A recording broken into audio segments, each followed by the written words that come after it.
everybody, it's Michelle, and this year I decided to do some Christmas in July videos for you guys. I hadn't been doing Christmas in July. I had been waiting till closer to the Christmas season, but I've learned that a lot of you really like to get an early start on Christmas, so I decided to do some Christmas in July videos.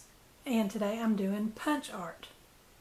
You guys know that I've been trying to come up with ideas for my die set with egg shapes in it that I got a little too late for Easter, so I've been trying to come up with some ideas for those egg shapes, and I came up with one that I think you guys are going to love. I took the smallest egg shape from the set and I made Christmas lights, and I had so much fun, and I can't wait to get started showing you guys. And I will put a link to this die set over on my blog. It's a really handy set, and I'm not done yet. I've got some more ideas with that set, but today we're doing Christmas lights.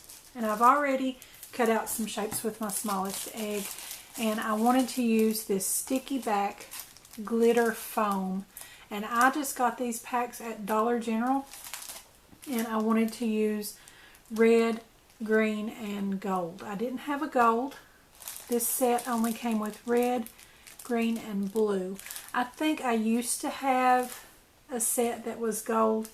I can't remember for sure, but I had the yellow here, and it's also the sticky back, and you can just use any fun foam that you want, or glitter foam. It doesn't have to be sticky back, or you can just use glitter cardstock, whatever you want to do with yours. So what I did was I took some of those yellow sheets and I just glittered them to match the rest of my bulbs. I just cut that out with my smallest egg-shaped die and run that through my Cuttlebug with that yellow fun foam first. And then after I had the shapes cut out, I just spread some art glitter glue on there with my finger and sprinkled on some fine gold glitter and let it dry. That way we've got a sticky back glitter Christmas light that matches with my others. And I've got some reds and greens, and I'm also going to be using my 1-inch punch to make the shape of the little part at the bottom that holds the bulb. And for that I got also some fun foam in black, and I just cut a 1/2-inch strip, and I'm just going to put that in here to get that curve shape with my 1-inch circle punch. And I am going to have to smash that flat a little bit to get it to fit into my punch. So I'm going to roll it with my glue stick and get it a little bit flatter. That was one reason I wanted to go ahead and get the bulb shapes cut out ahead of time, so that that foam would have time to fluff back up a little bit, because I wanted some dimension on my bulbs. So once you get that to where it'll fit back in there, we're just going to cut a curve right on the end with our 1-inch circle, and then make sure it's good and flat, and put it in again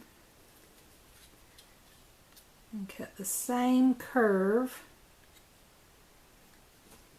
about a 1/4 inch down.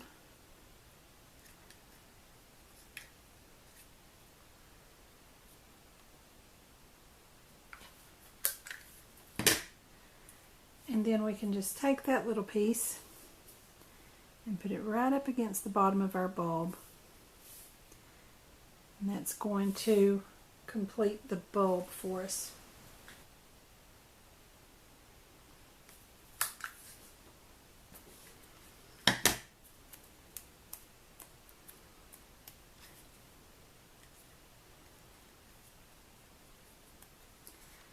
And it is a little bit thick, so I'm just going to reach in there and help pull that through.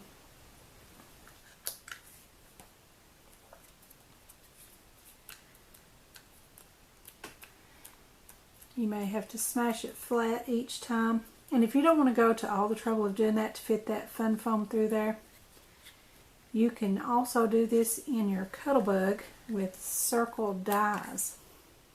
Or you can do it with your punches and regular cardstock that fits in a little easier. But I thought it was worth the extra trouble to get that dimension on my Christmas lights with this fun foam.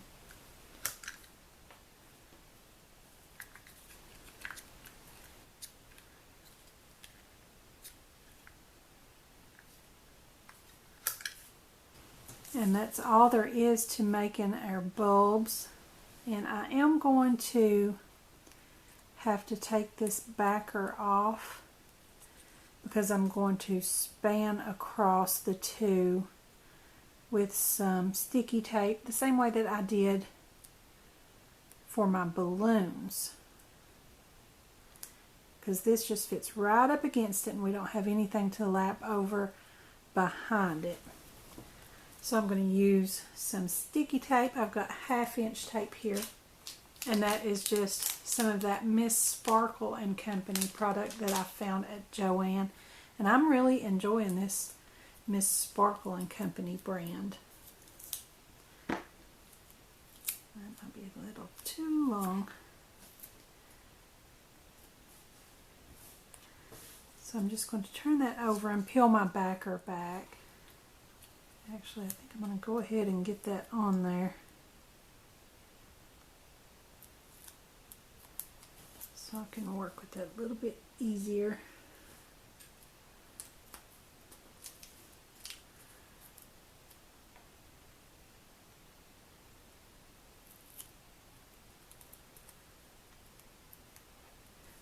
And that is the perfect little Christmas bulb. I think that's so cute.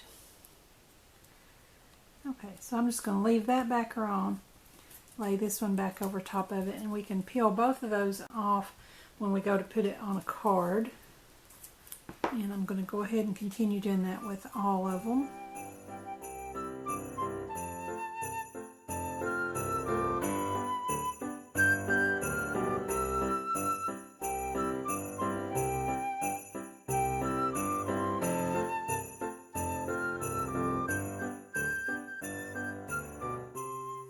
That is all there is to it. And you just peel those backers off when you're ready to put them onto a card or a scrapbook layout or whatever it's going to be. I just went ahead and put together a little card sample for you guys today. Nothing fancy, just make your card however you would want it. And I just thought I would give you guys an idea of how you might place these on a card. So I'm going to go ahead and peel off both backers. And the entire back of my colored bulb is sticky because I used that adhesive backed foam.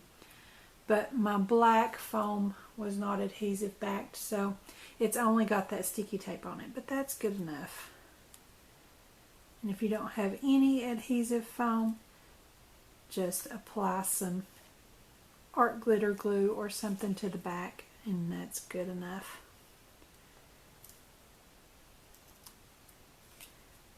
And I'm just going to put that on there with that black tip touching up next to my line.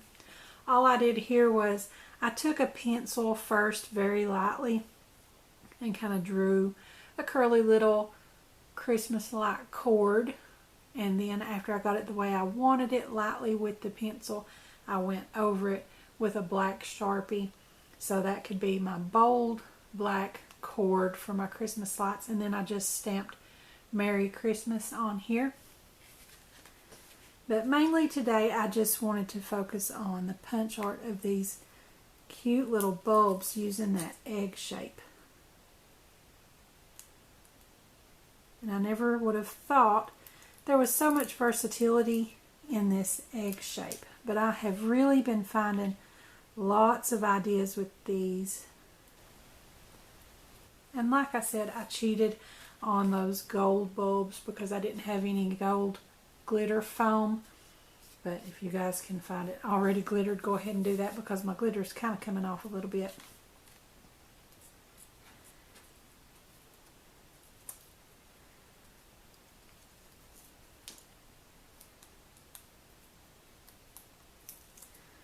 do have lots more ideas using these egg shapes.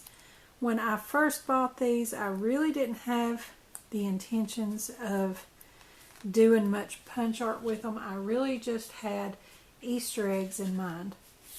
But like I said, they arrived after Easter was over, and so I had to get creative if I didn't want to wait till Easter to use these eggs. And I'm so glad that it turned out that way, because I've had a lot of fun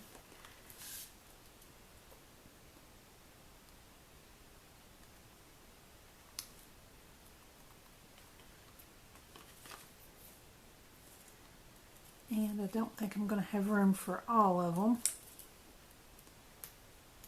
Just one more Christmas light and we'll have this card completed.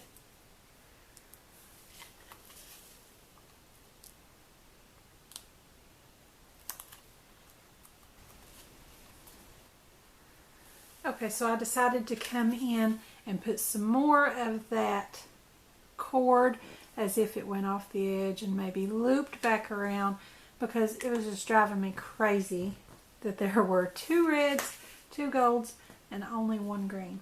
So I had to get that other green on there as if it just came around the corner, and that might balance out our colors a little better. Okay, I think that is a lot better now, and I like that my colors are a little more balanced. So it's just that easy with an egg-shaped die or punch if you have one of those. Just an egg shape and then some little rounded snips off of a 1/2 inch strip. And that's all it takes to create a strand of Christmas lights. This was so much fun. I just love these.